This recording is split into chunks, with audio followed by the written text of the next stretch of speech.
Becoming Wise is supported by the Fetzer Institute.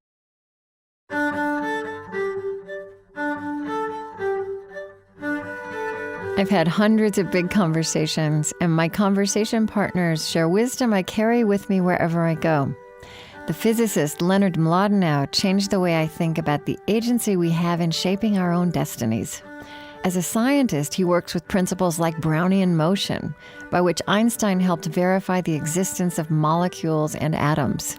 And as the child of Holocaust survivors, he dances with the experience we all have that life never goes as it's planned, and yet the choices we make can matter.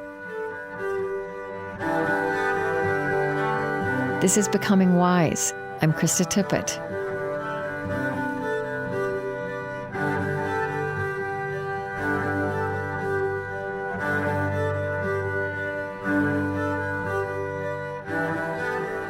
You write about your father's, a story he told you about how he got the job in the bakery at Buchenwald at the concentration camp.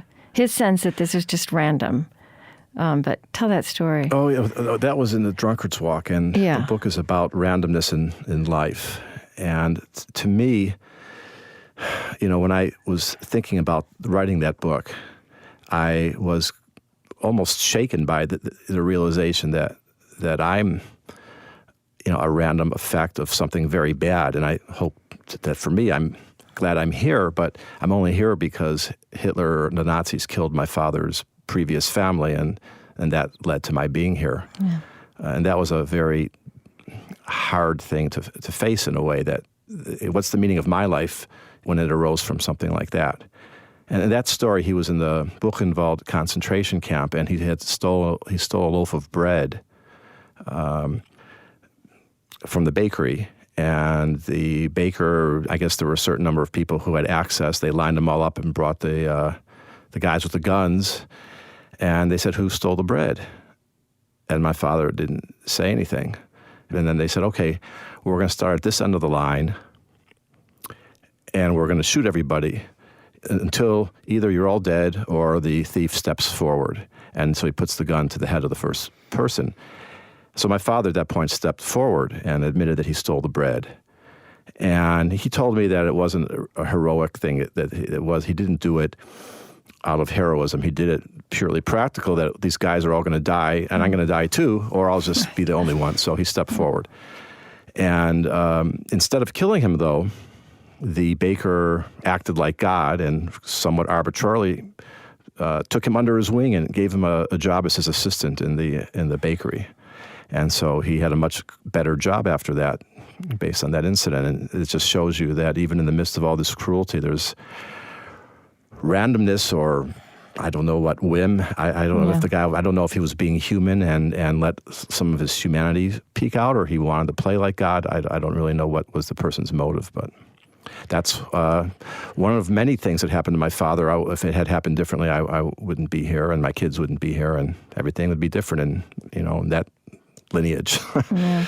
One of the things that's so fascinating is how quantum physics has presented a picture of the world that is so much more of reality, of the way things work, that is so much less ordered, more, there's chaos, there's randomness, and it wasn't there for Newton or even for Einstein, or they didn't want, Einstein didn't want those things to be there.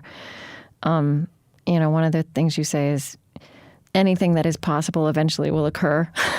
Just wait long enough and strange things will happen. But still, there's an order to it somehow. Doesn't your life work that way? Yeah.